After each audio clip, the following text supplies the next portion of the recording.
So welcome back, everyone.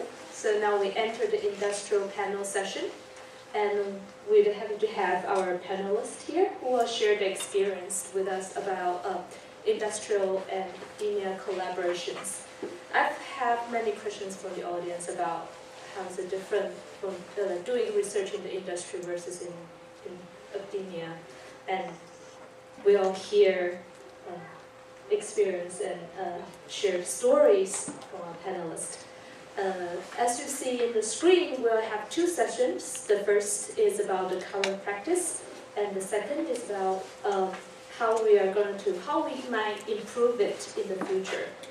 But let's start with a self-introduction. Each panelist will have like 2 minutes to talk about their own bio and experiences. Let's start with Azam. Okay. Thank you. Hi, my name is Azam Khan. I'm at Autodesk Research here in Toronto, and I have a small team of computer scientists, researchers, computer programmers, and an architect, and a PhD in biomechanics. So it's quite a variety of areas we're interested in my little group. And I call the group the Environment and Ergonomics Group. That's good. Hello, my name is Ellen Du, and I am both a professor at Georgia Tech and right now visiting professor at National University of Singapore. I'm trying to figure out what should I say. Since I have multiple background as well, so I originally graduated from architecture, then I got into computer aided design, architecture design, then from 2D sketching to 3D sketching to hardware sketching to tangible interaction and design. At Georgia Tech, I'm in between the industrial design and interactive computing, so we have collaboration with different companies. And National University of Singapore, I'm directing the Q Center, which stands for Connected Ubiquitous Technology for Embodiment. We have worked on virtual reality, augmented reality, mobile games, all kind of different random stuff, so I can share some experience. Hello, I'm Mike Chen from National Taiwan University. In my previous life, I was a researcher at Intel Research, University Lablet. I also worked at a startup for 3-4 years in Silicon Valley before going back to school to teach. So I've been on both sides of the fence about collaborating with the university and also collaborating with the industry. Hi, I'm David. I'm in Shamma. I am a research scientist at Yahoo Research in San Francisco. I run the human-computer action research group there. And currently I'm on sabbatical at the Q Center with Ellen. And my background is actually in artificial intelligence and information retrieval, which has moved into multimedia and then computer interactions.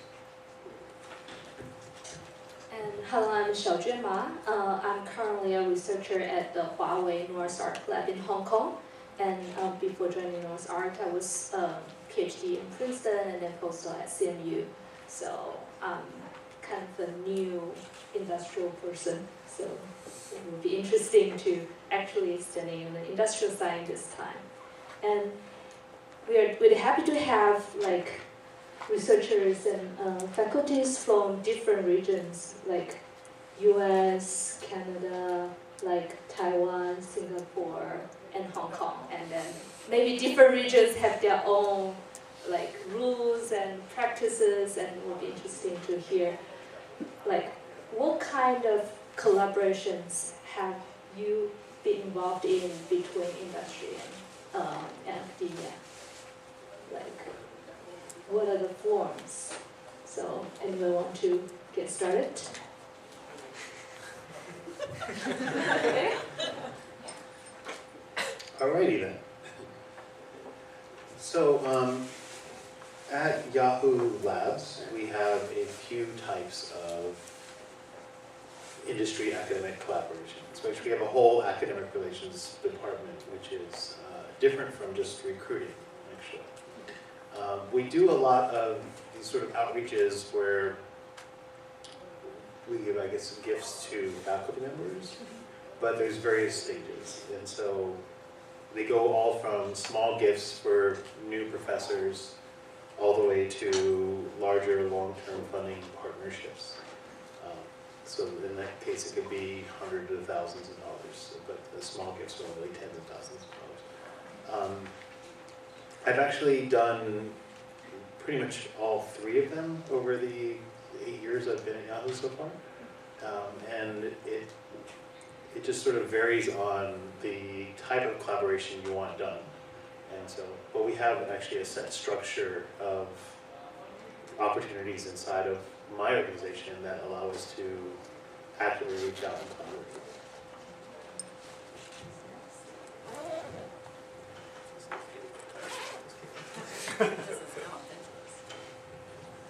So I share a little bit about my experience of industry collaboration in Taiwan in particular.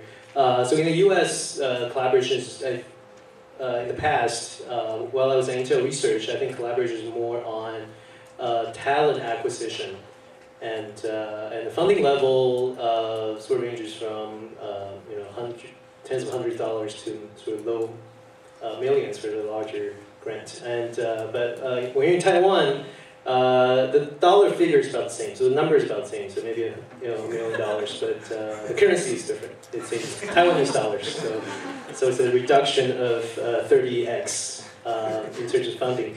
And in Taiwan, the industry projects I've seen tend to be shorter term, so they're usually structured for 1 year instead of multi-year funding, and they tend to expect more development than research. But of course there's a range of things, but in terms of the sort of balance, I think on the spectrum of research to development, I think they tip more towards development than research. Okay.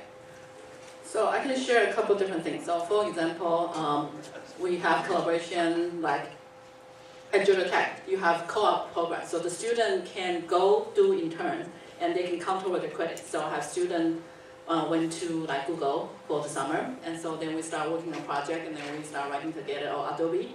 So those are the things that I don't actually see the money. There are type of in-kind contribution. So when I was at University of Washington working with Intel Research Seattle, and they have the in-kind contribution, the researcher actually comes spend time with my group and the student. We work on project together and do paper.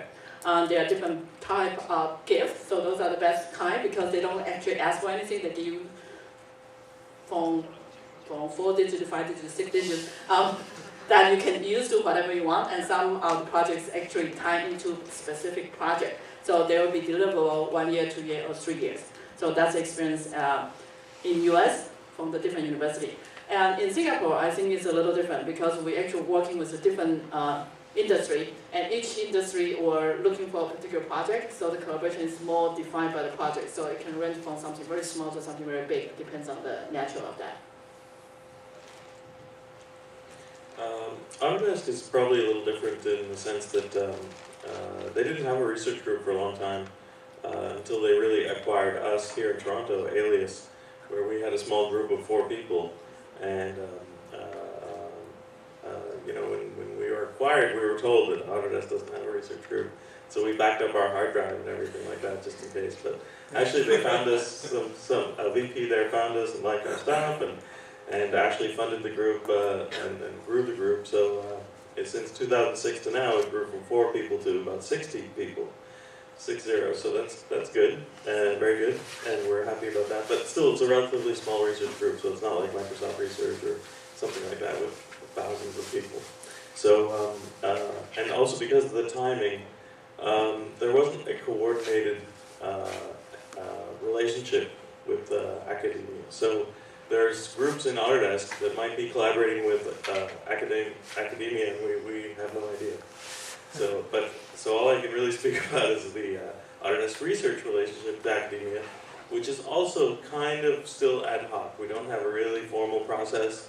It's really from coming to participating in the research community in a real way, like we publish and we review papers like other academic researchers, and through that way we meet people and like to work with them and things like that. So it's really much more, at least in the research group, more ad hoc.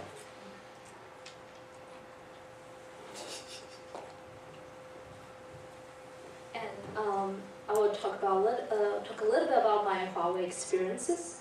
So Huawei is traditionally a telecom company, and it just recently tried to develop its mobile division.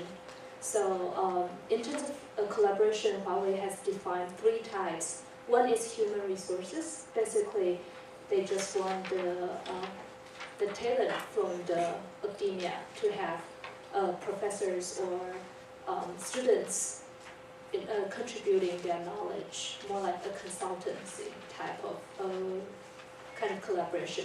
The second is engineering. Basically, we sort of outsource some of the developing or prototyping piece to the schools or research institutes. And the third type is research collaboration, which will involve collaboration on some more potential directions, exploration in potential directions. But we also favored like short-term collaborations. And once we feel comfortable with the collaborator, with the faculty and the students, then we might extend it to a longer term. But we usually prefer to start with some shorter term stuff. And in Hong Kong, I also see companies funding context in universities to have students compete for a prize, and during the process, the students will finish some projects and contribute some, develop some systems for them. And these are some other types of potential collaborations. Okay, and my next questions would be, what would the industry side and the academia side expect from such collaborations? What are the deliverables or the expected outcomes usually from those type of collaborations? Again? Okay, so let's make this the interactive portion of the show. Who here is from, in the audience, is academic, not industry? Can I get a show of hands? So pretty much most of you. Awesome. Now wait, keep your hands up. Hands up. All right, okay. Now drop your hand if you have not received any funding from an industry institution. Have not. So you just, okay. So, okay. Now, not or half. okay. Hands down. Sorry. Now, hands up if you're academic and have received funding from a corporation or industry. Is No, was that government, is government included? No. Not government. Okay. Now, that's good. So that's good to know. So, so something happened in what came up in the last round is this idea of doing development or doing research or doing talent acquisition. I'm just going to take talent acquisition and move that aside for a moment. In Yahoo Labs, we don't like using academics as people to deliver things. Really, Which is great. this. Well, we never deliver anything anyway. Well, I mean, the thing is, we can hire a contractor faster and easier than we could partner with you, Chen. Really, I'm just telling you right now, and they'll deliver it. If they don't, we can shake them by their ankles and say, hey, come on. So so what we like to do is we like to just do research partnerships, and we like to do research partnerships that are forward-thinking, something we know we're going to have to think about or research ourselves 2, 3, 4 years down the road. And that's what we tend to look for. So along those lines and along those deliverables, it ends up being what we really want to see is good, solid research. We want to see maybe some papers come out, some journal papers, some conference papers. And really what we'd like to see is, okay, then you have a student who's kind of in this area, maybe send them over for an internship. And so we'd like to see like a long-term growth rather than, can you do this for me by the end of the quarter? Because that just doesn't work, and nobody's really happy in that arrangement as far as we can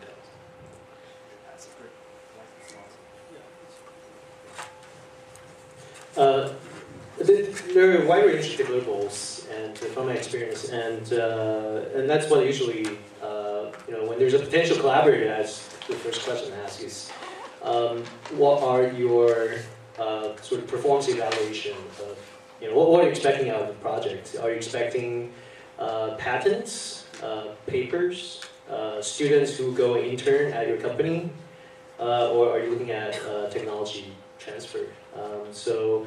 I think usually the smaller company is their so-called research team will be more product focused. So they have less of a leeway of doing really far out research. And usually the larger corporations their pockets are a little deeper, and like Yahoo, they can afford to let you do research that's going to be 5 to 10 years out.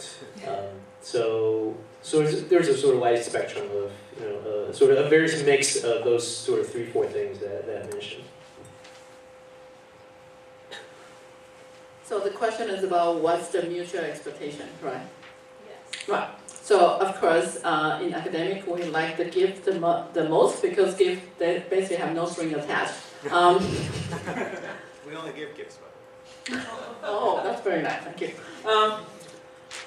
And then I think about the collaboration. So a lot of time is about research. So we will try to define the project, and I understand that different industry may have different expectations. So some of them actually want to have a deliverable in 3 months, 6 months, or 2 years. And some of them actually, they're doing expedition. So they want to know what all their partner come up with something interesting that they may be able to further develop. So similarly, like we do have a relationship with different companies, start with a small grant, a small gift, and then extend it to a larger project. So I think our expectation is that we want to be friends, we want to be able to deliver what we can do, but we are not interested in a production house, be a contractor, just do what needs to be done. So I think that part is similar. For expectations, I don't know if this is a Canadian thing, but something's changed over the last 5-10 years where universities have become like companies and companies have become like universities. So, like, if you come to the research group up the street here where we are, people often say like, oh, this is the research group, you won't be able to tell me anything, it's all secret, company secrets. And we're like, no, we're the research group, we'll tell you anything. But we go to university and we have to sign all these NDAs and like all these secrets because they're all doing their little startup. And it seems like crazy world, upside down world, because, at least in Canada, this is all taxpayer money. We already paid for this stuff and now it's like secret. So it's kind of strange. So in that premise, in some ways our expectations are lower than theirs. Mostly we also do just gifts, just because it's easy, and we don't have enough people to like follow up and track these things if we expected some deliverable. We do occasionally do a larger research contract where there is some deliverable in this net. I've only been involved in one of them, but and that's a multi-year thing, and that is even harder for the company to commit to a multiple-year thing. So that's a more serious thing with lawyers involved and IP agreements and stuff like that. The other reason for a gift is also good is because then there is no IP agreement and things like that. In Canada also we have another grant that I like, which is the NSERC Engage one, which has worked really well for us. I don't know if there's an equivalent in other regions, but that's to encourage actually a company to investigate areas where they don't know anything about that area. And so the way it works is we get if it's somebody we haven't worked with before, which is typically in a different area as well, then we apply for it together with the school. And if we get that, then we get a student for 6 months to look at the company research problem, but it's in an area we don't know about. So this has worked well for me, for ontologies. We had an ontology person come for postdoc come for 6 months, and so I learned a lot about ontologies, which I could not learn by just trying to read the papers and things like that. So we've used that for a few different areas, domains, and that's worked really well. It costs the company nothing. The company owns the IP, but we never create any IP through that mechanism because it's really about learning, about the company learning and becoming smarter. So that is also a low expectation thing, but has been really good because we typically develop a relationship with that professor so we can keep working with them, and the student, in 2 cases, have become a professor somewhere, and then we can start to work with their students. So it's sort of a growing family thing that has worked well for us.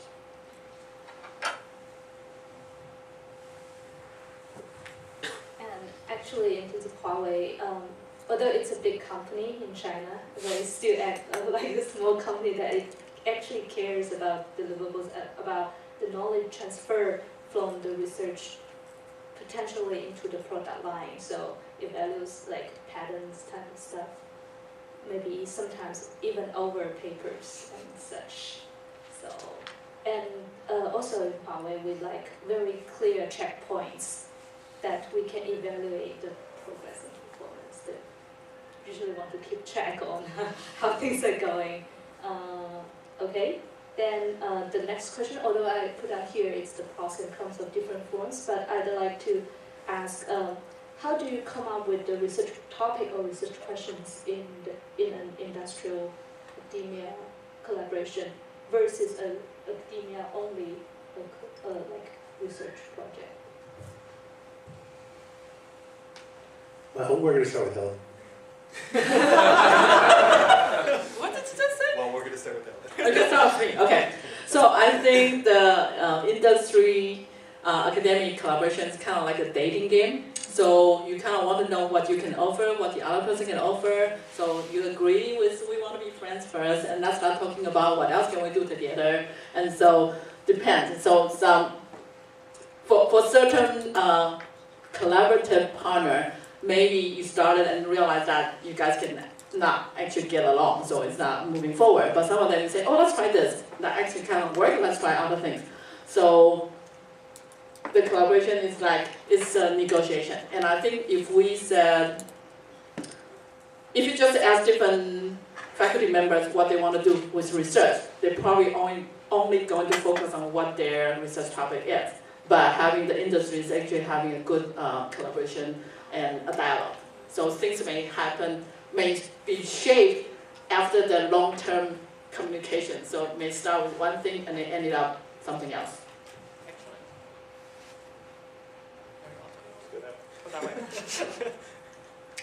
What was the question? How come was topics to collaborate? Oh, topics. For anybody that was here in the morning, Gord Kurtenbach gave the keynote there. That's our group. I work for Gord. And so you have an idea of sort of the variety of weird things that we're working on and thinking about. So in some ways they're very specific. They're not the traditional HCI kind of computer graphic stuff. Those topics get chosen really by individual people, the key researchers, the head of a group who has their vision. So for example, in mine, I also have a strong idea of what I'm interested in, and so that really drives the topics, the individual topics like that will feed into those projects. So there might be, for example, in the Dreamcatcher thing, high performance computing, optimization, machine learning, this and that, even natural language processing, and so on. In my parametric human project, there's biomechanics, there's laser scanning, there's all kinds of crazy things there. We're digitizing muscle fiber bundles and cadavers and stuff like that. So it's a varied thing that is so specific to that topic that it's really driven in that way.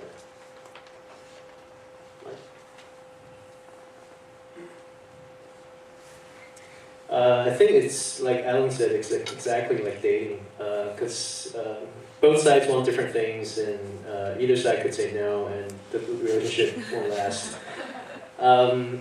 So for me personally, I only pick problems that I'm interested in. So, but I also enjoy talking to industry. So even though there might not be actual collaboration that end up happening, but you get to hear what real world problems, different industries or different companies they're seeing.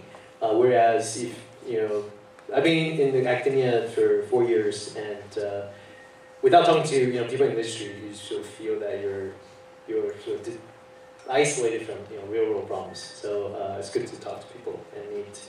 It's kind of like speed dating, I guess.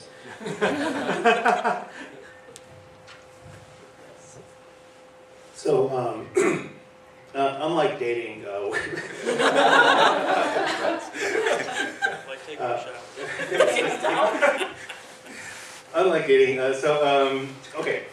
So at the labs, one thing you'll notice is we don't really have open calls. So it's very one-directional, and it comes a bit with Azam was saying, it's very scientist-driven. And so I'll give you an example. I started doing personally a lot of work in geo and social computing and geography, and it was really interesting. We started publishing some papers in it. I was like, wow, we need to think about this space deeper. So I needed to talk to someone who understood social science and also geology and geography. And Brent Hecht just took appointment at Minnesota. So I went to him and I said, hey, Brent, I want to put you in for a nomination for this award, which is a small grant for startup faculty. And no startup faculty will say no to money, especially if they don't have to do anything. But we started that way. But that basically led to actually we're doing Thursday morning. Brent and I are doing a crash course at CHI in geography and HCI. And so we just sort of started with this thing of let's try to invest in this area a bit. And that comes from the scientists. The faculty engagement programs, which are larger, still one-year grants, also start from the scientists. And you might go to, so one scientist at Yahoo might go to a faculty member and request, would you like to put something in together? And that's a bit more collaborative, but still both parties work on the proposal and then it goes through an internal review process. So it all starts from us. There's no real starting from the other way. And that's, I guess, kind of how it works.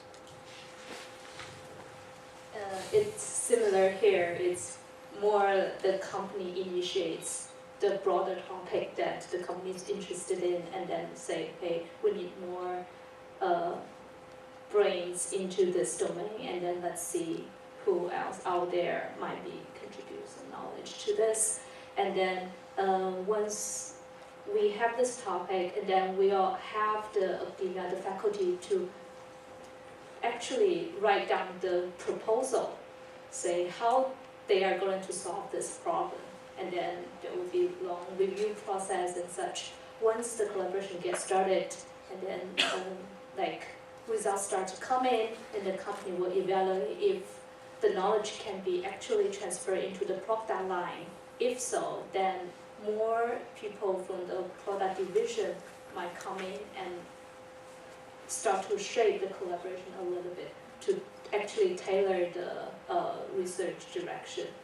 So it will be more practical eventually. So that's how it works in Huawei company. Okay, so these are the 3 questions for the first half.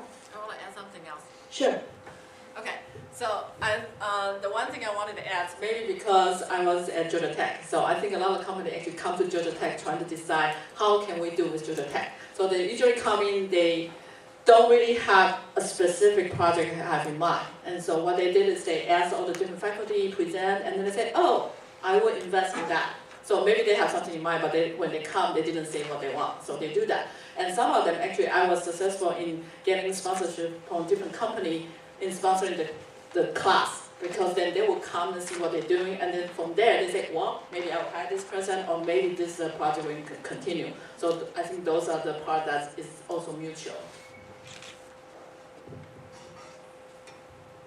Yes, also in our lab, we also invited scholars from all over to come and give talks. Once the talk inspires some ideas, and then we might say, hey, we want to collaborate with this faculty as well.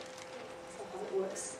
Okay, now for the first half, we are taking questions from the audience regarding the question we have just discussed. If you have any further things we want to learn, feel free to raise your hand and ask questions. So the question is, why do you call gifts? Because, that sounds... Okay, university likes to charge overhead.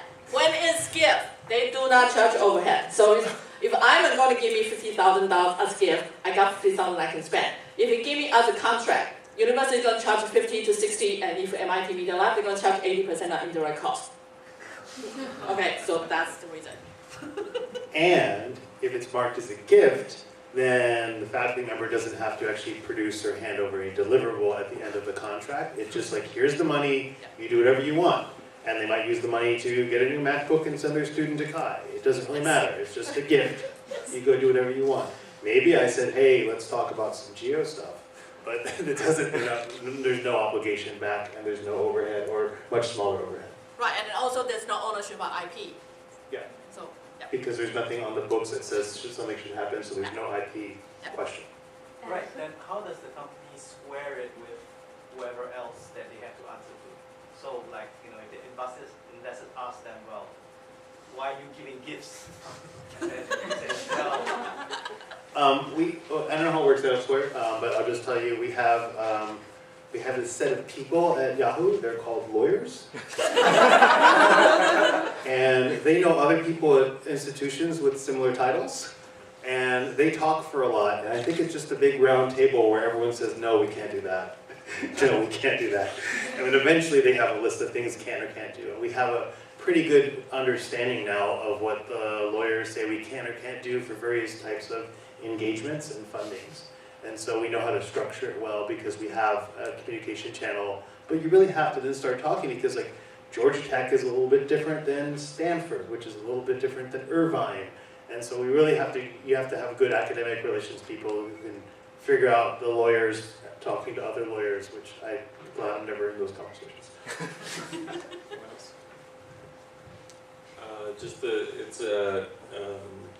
The gift is also, it's usually not a very large amount, so it's not really something you have to justify to your investors or anything. It's 10,000, 20,000 kind of thing. So it's not like $1 million gift usually.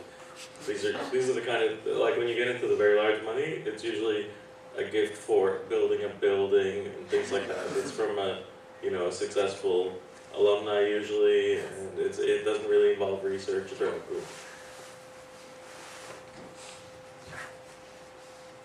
And my question is, what kind of faculty are more likely to be awarded a gift? Speed dating. Friendly. So, okay. Any other questions?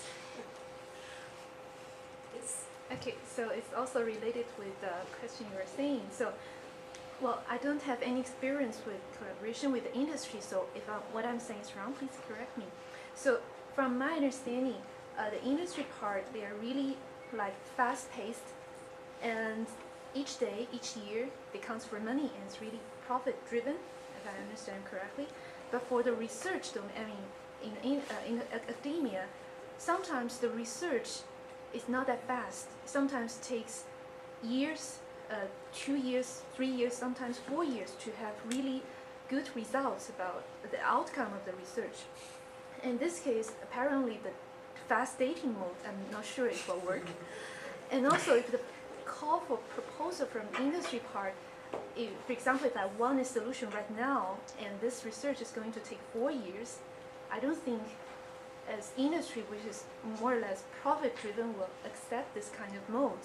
So I'm just wondering, for this kind of research that might need a long time for the huge impact, is it the case that this kind of collaboration mode might fail? So this is just my question.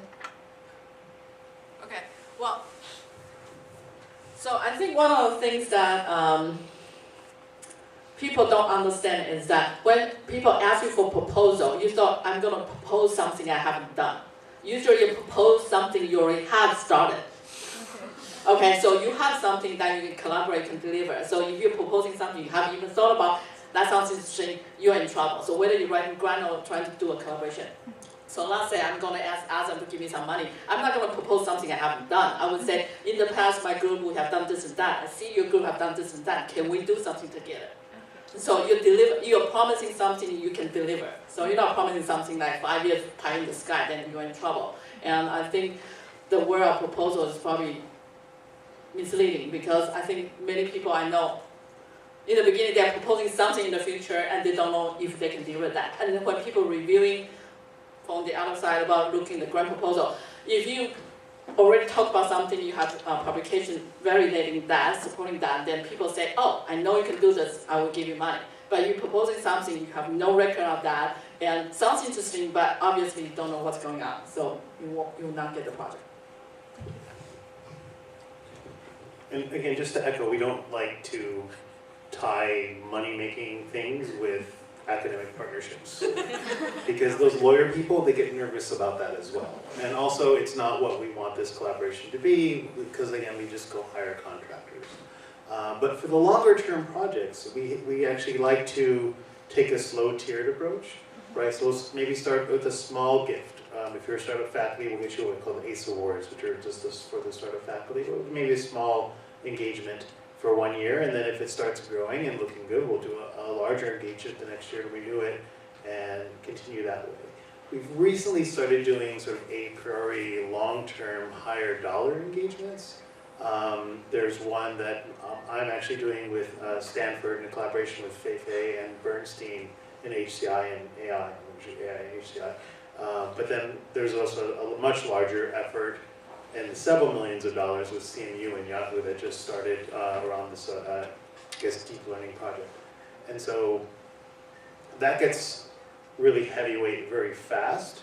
And personally, I don't like those types of engagements. I like the sort of smaller engagements because they're more organic, and we get to think about what are the real deep research questions forward. But it's not going to be like something directly tied to profit. Is going to be something we talk to, do in an academic collaboration, because it just doesn't make sense for me to ask you for quarterly deliverables, especially if they're tied to, revenue. I just want to mention that it's probably unstated but helpful maybe to say that if you're an academic and you want to work with a company, it's probably best to do it through the research group. Because if you do it with the product groups, that's the only failure example I know of in Autodesk, is when a product group went directly to a university, gave somebody a lot of money, and then 2 or 3 years went by and they were very unhappy. And it's because they don't understand how to work with the researchers. So, the expectations are all wrong and this and that. And so it's more likely to succeed and grow into something more if it is through the research group where they already understand research and the research process, so that you won't go down this funny path.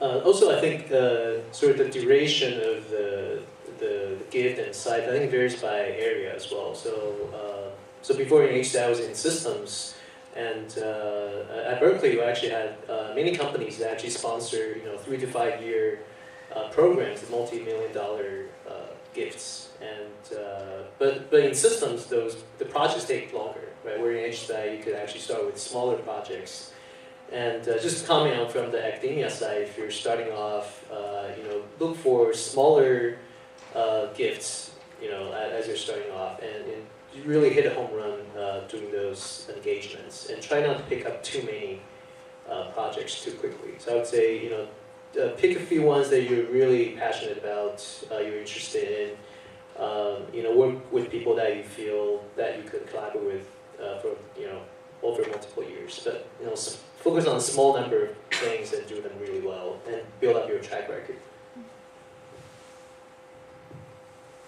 Thanks. And also, my company is also taking a similar approach with something small, as I mentioned, 1 year to test the water. And even sometimes we define a 3-year project long-term research, we will start, we also want the academic research group to answer some research questions each year to gradually build up to a bigger research problem in that way. Okay, any other question from the audience? No? And then we will move to the next session about how we can improve the practice of collaboration. And the first small question is, what might cause a breakdown in an industrial research collaboration? I might throw a point first, just to follow Ellen's idea. One of the breakdown I've experienced or I have witnessed is that the faculty member actually proposed something that he hasn't started. So he didn't even have students who is suitable for this research. He has to start from hiring or getting a PhD student or hiring a postdoc. So that just won't work for the clock of the collaboration. And any other experience? All right, so we have a lot of data. Okay. And to my mind, the worst thing that I really, really cannot stand is when an academic comes up to me and says, "You have all this data. Can we do something so I can get some of the data?" And I'm like, that's not really a research question. That's just asking for something. And so start with the research question. And the data is there, or maybe there actually, because sometimes the thing you want isn't instrumented, or it's instrumented and you don't know how to get at it, which is a bigger problem. But like, start with the research question first, and then don't clam for the data as you approach, because it happens all the time, and I get really upset. But if the question is good, then it makes sense. And sometimes the question is good, and what we can do is actually, and we're doing this right now with a fairly large Flickr data set, is we can figure out a way to open source the data set so everybody can use it, right? So it's not even like, we have to even do a funding partnership, we can just have a data set there. We have a whole bunch under a project called WebScope, and that works a lot better, because then we can issue a grand challenge to the multimedia community. And that's nice, but again, that starts with research questions, not like, let's just throw some Flickr data into this atmosphere and see what happens, And so that's one step. The other step is make sure that you're aware that the data oftentimes is very sensitive, which is again why the research question needs to inform it. And what we generally don't like to do is hand the data out unless we can scrub it and send it out the door. So what we end up doing is we try to do a partnership. So I'm just going to pick on you because you're right here, Chen.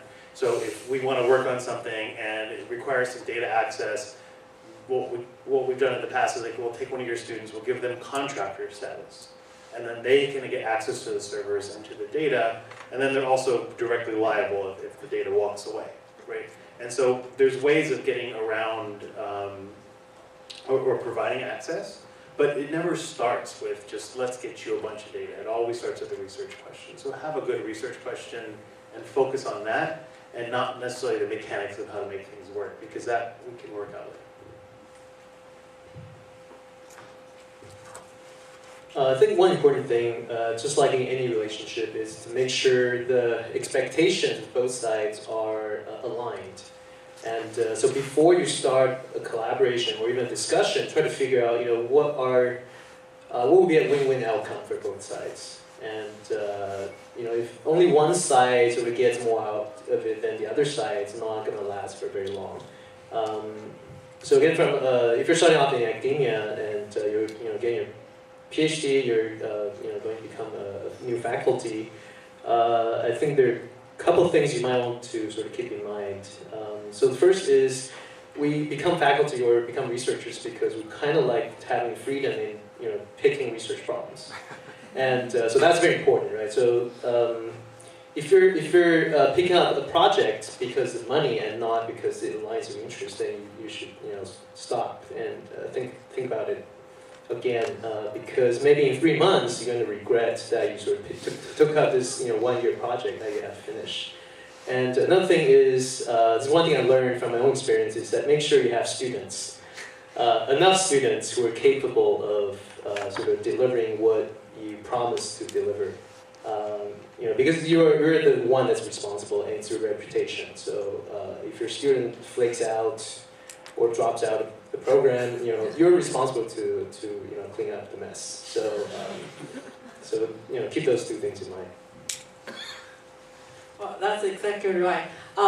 So I learned from one of our professor with this interesting model. So he talked about when two persons collaborate, each one of them is like an atom, right? So they have their core, so they're comfortable where they are. And when they collaborate, they usually have the ions, right? So when you circle around, then you have a new, I probably got it wrong, whatever the new compound, right? And then if that thing, you have enough of those circle around, so this will be a new entity. But if you're taking those ions away, then they fall back to where they were. And so having the right person in the project, so how would the collaboration fail? Actually, several times because of the student who is working on a project decided to go the other way around. And so when the both atoms trying to pull them back and they actually go different direction, that's when they fail. Then there's another thing which I wanted to say is that from academic point of view is that you're taking a project is not because of the money, it's because you actually want to investigate some research question. And a certain part of the project could be mundane, you're doing stuff, maybe even sometimes just setting up websites to make sure you show out the project, other thing, and certain things you probably implement for the reason. But you're hoping besides these things, you also have something that is new that's coming out. And so sometimes maybe we're doing this project together and the students just understand we're doing this project together and they fail to recognize there's also possibility of starting something new. And that's the part that it could also fail too. So we could do this project, conclude it, everybody's happy, but it didn't come what it could be. So.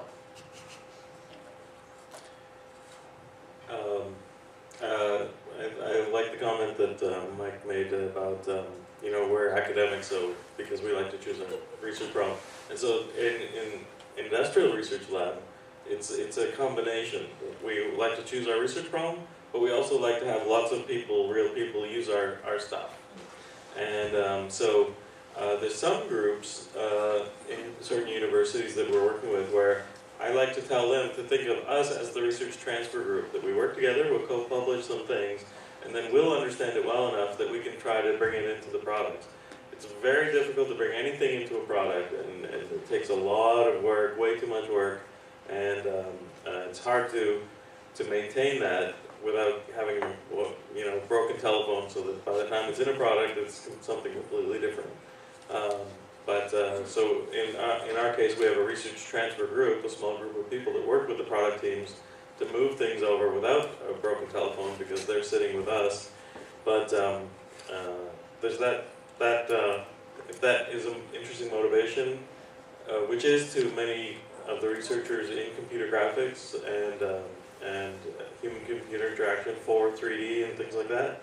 So a lot of people are kind of excited about having a user community as well involved. So that might also influence like who you want to work with and how.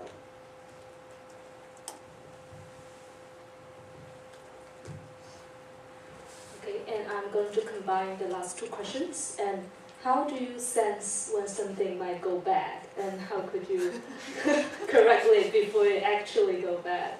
And then what's your proposal of the new way of interaction or collaboration that will ensure the success of the research?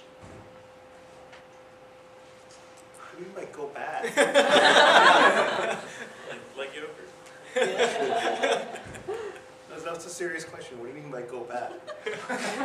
Well, I mean like people might just decide that, okay, I'm not going to work on this project anymore, and we say like SP dating, either person can.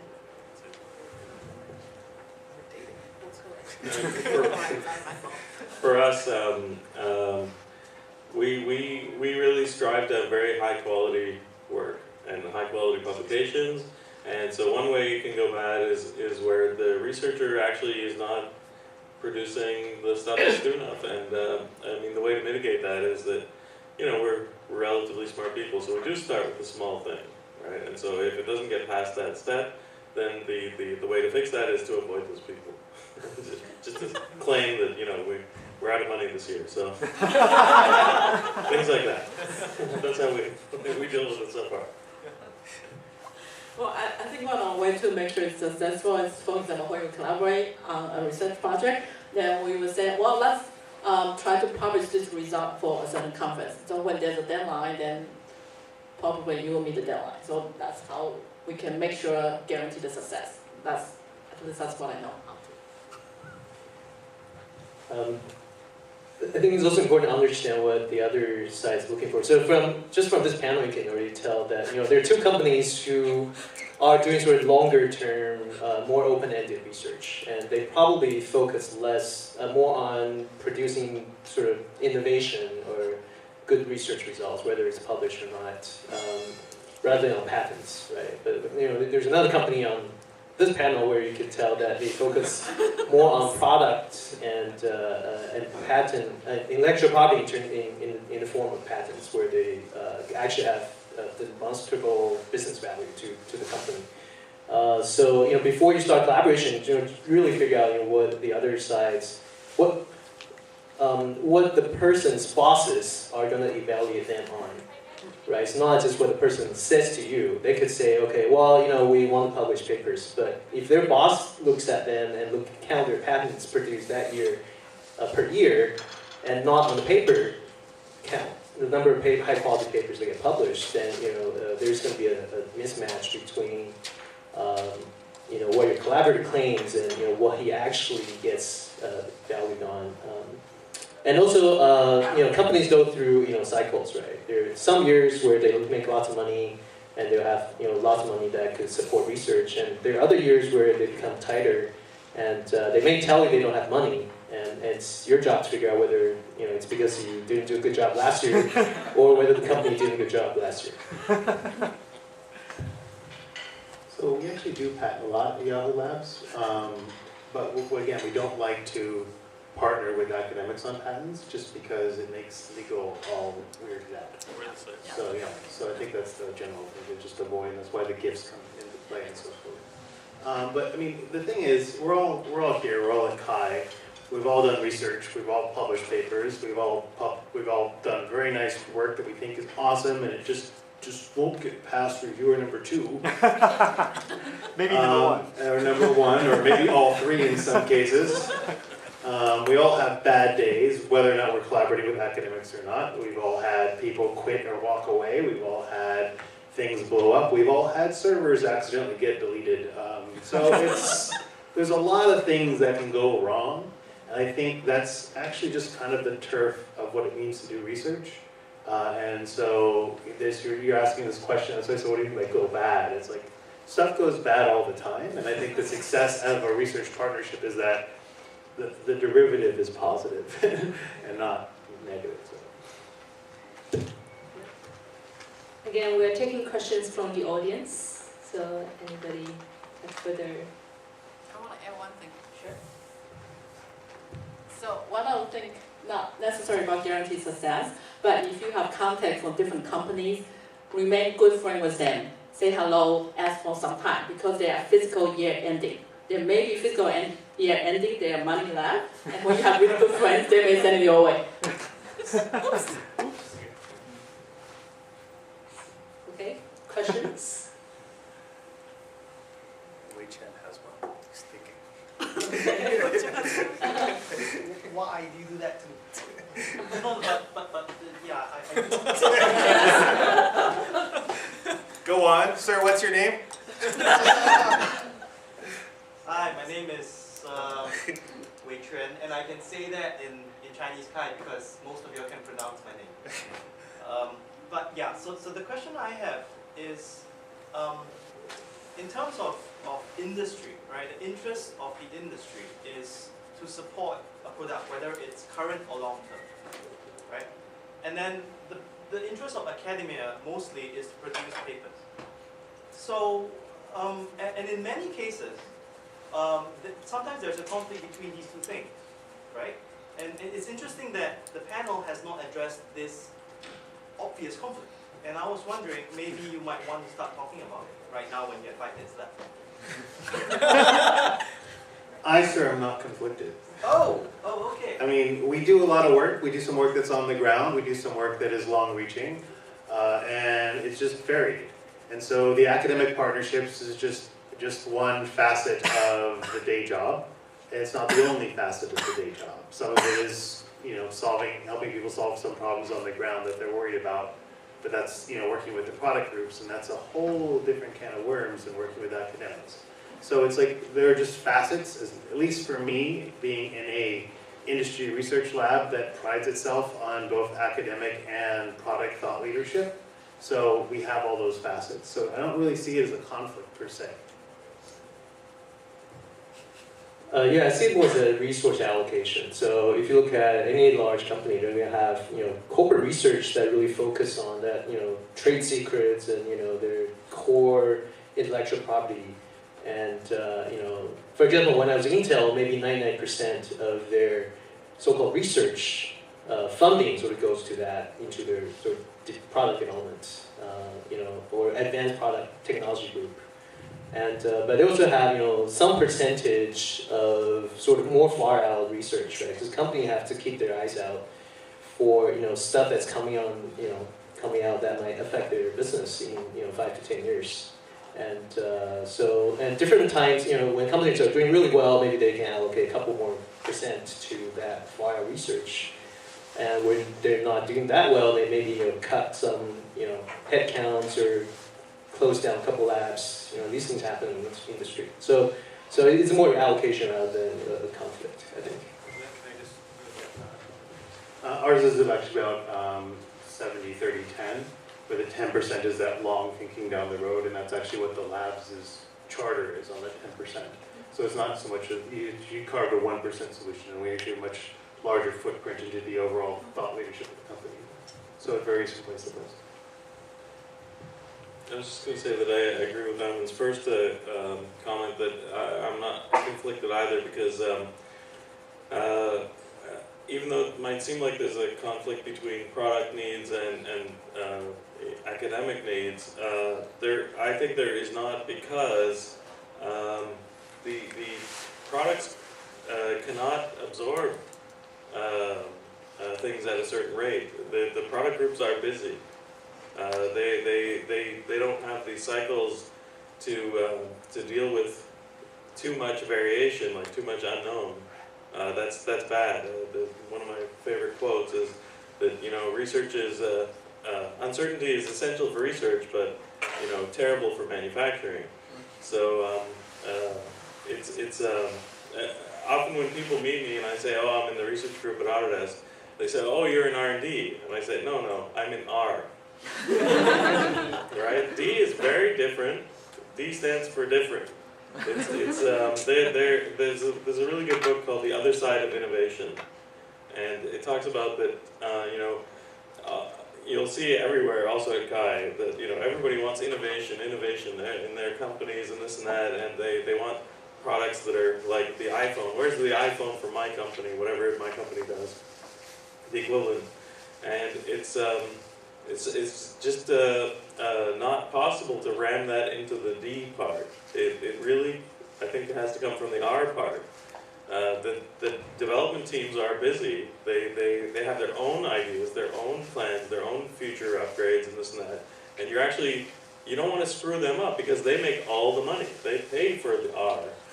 And why do you want to distract them with things that are the longer term things? So I think Ayman's right.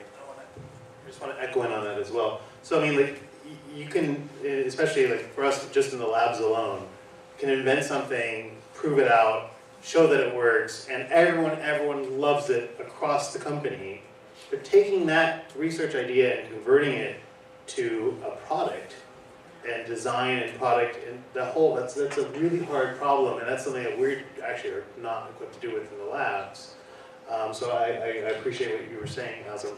But I would tell you, young Dr. Liu, if you're working with an industry partner, and you're feeling these weird signals of conflict, you should probably just quit working with an industry partner, because it's not the right, as you can hear, it's not the right person and industry to be working with. So it's a good signal.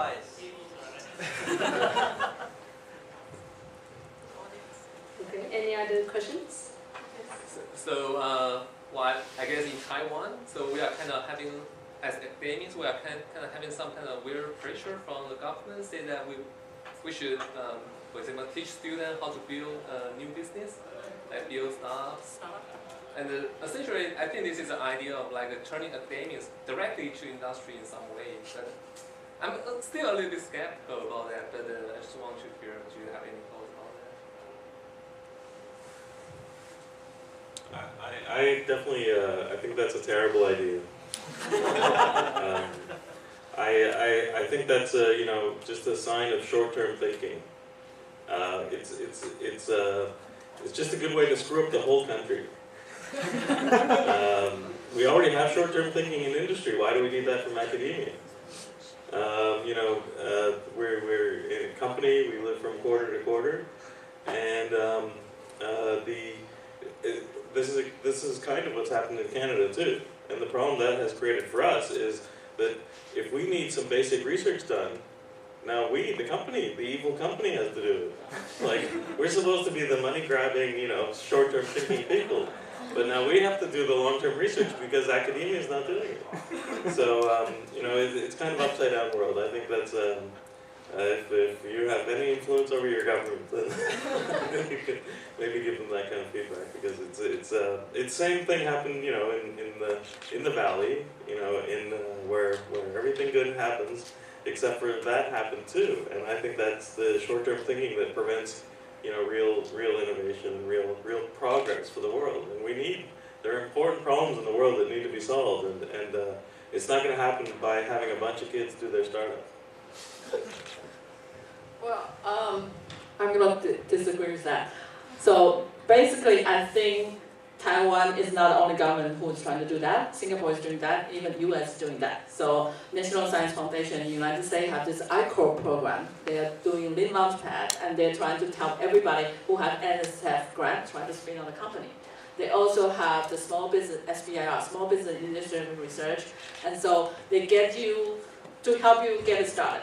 All right, so I have seen success story, I also seen not so successful story.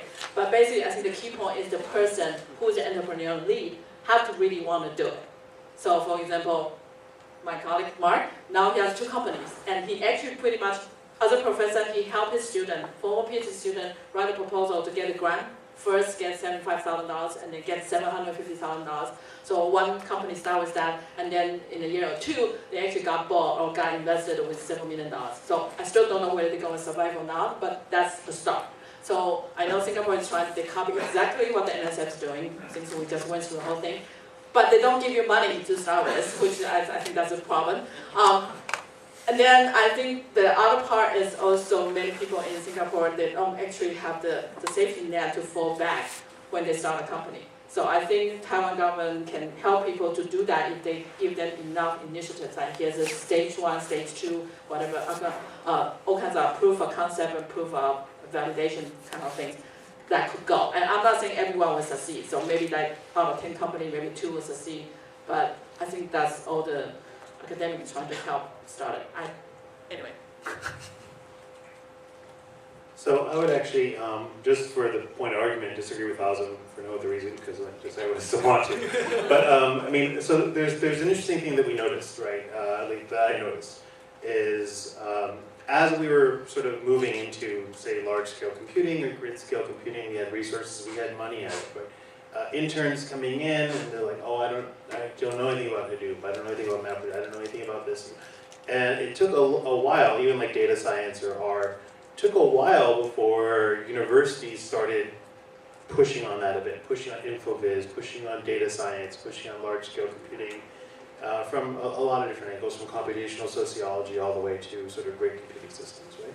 And so it's now just catching up. So, and the problem is there's a lack of too many good internships in the world to get the students those skills. So I don't think it's so much like training them to go be entrepreneurs and make companies, but I think there is a skill set because the world is changing in industry very fast, and the students aren't being taught how that world is changing from a computational standpoint. They still have good basics when they come in, but they're not at the level that we need. So we have to spend a lot of time upstarting them in internships or fresh hires or so forth. So I would say that one way to counteract that is to still teach the good basic principles and still teach the good science, but update the curricula a bit to make sure it's contemporary with what's happening. And it might be like, oh great, I just redid the whole course in Scala and now I have to do it in Haskell. And that's like, it's gonna be a pain, but like keeping up is a pain. So. I think it's time Okay. So this is the end of the industrial panel, and let's give a round of applause to thank all the panelists of sharing their ideas and experiences. And if you have further questions, you're welcome to approach the panelists at dinner and or some other time, if you can catch them during time.